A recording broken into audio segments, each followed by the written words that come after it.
এবারের মেলার প্রথম শিশু প্রহরাজ বিস্তারিত জানবো সরাসরি যুক্ত হয়ে আবুল কালাম আজাদের সঙ্গে।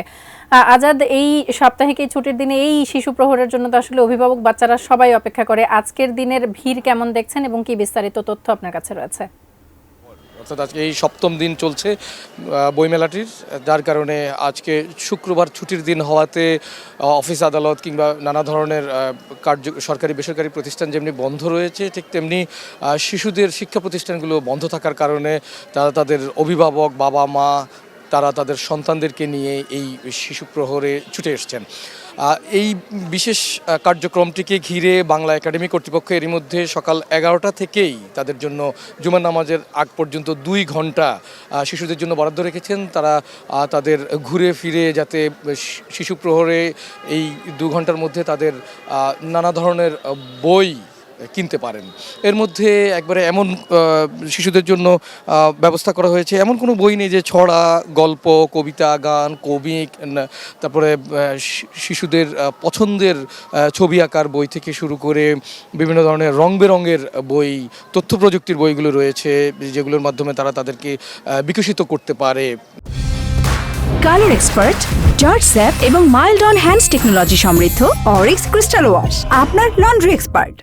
সবচেয়ে বেশি বিষয় হচ্ছে শিশু মনের আবেগটি রঙকে ঘিরে হয়, তাই রঙের ছটায় বর্ণিল নানা আয়োজনের মধ্য দিয়েই যারা প্রকাশক রয়েছেন তারা ফুটিয়ে তোলার চেষ্টা করেছেন। একেবারে বাংলা একাডেমি প্রাঙ্গণের মূল যে গেটটি রয়েছে তার উল্টো পাশে রমনা কালী মন্দিরের এই ফটক দিয়ে ঢুকেই এবার সুনির্দিষ্ট একটি জায়গা তৈরি করা হয়েছে শিশুদের জন্য, খুব সহজেই যাতে তারা এই জোনটিতে আসতে পারে। ওই গেট দিয়ে ঢুকলেই তার ডান পাশের পুরো একটি বিস্তীর্ণ এলাকা জুড়ে শিশুদের বইয়ের বা তাদের যে আয়োজনগুলো রয়েছে সেগুলো স্টল রয়েছে। এর ভিতরে তারা ঘুরতে ফিরতে ক্লান্ত হয়ে গেলে যাতে একটু বসতে পারে, সেই বিশ্রাম নিতে পারে, সেজন্য এটি ব্যবস্থাও ভিতরে রয়েছে। আজকে সকাল 11টার প্রায় বলা যায় যে 10-15 মিনিট আগ থেকেই অভিভাবকরা তাদের শিশুদেরকে এই জায়গাটিতে নিয়ে এসেছেন।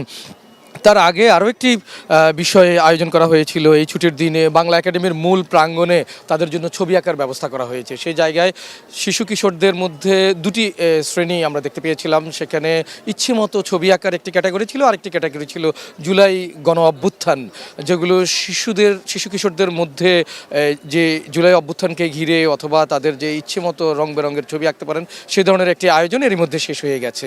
তো অন্যতম একটি বিষয় যেটি সিসিমপুরের আয়োজন করা হয়ে থাকে, বরাবরের মতো অন্যান্য বছর থাকলেও এবার আর সেই আয়োজনটি নেই, যার কারণে অনেকটাই হতাশ হয়েছেন অভিভাবক এবং শিশুরা। এই ছিল আমার কাছে সবশেষ।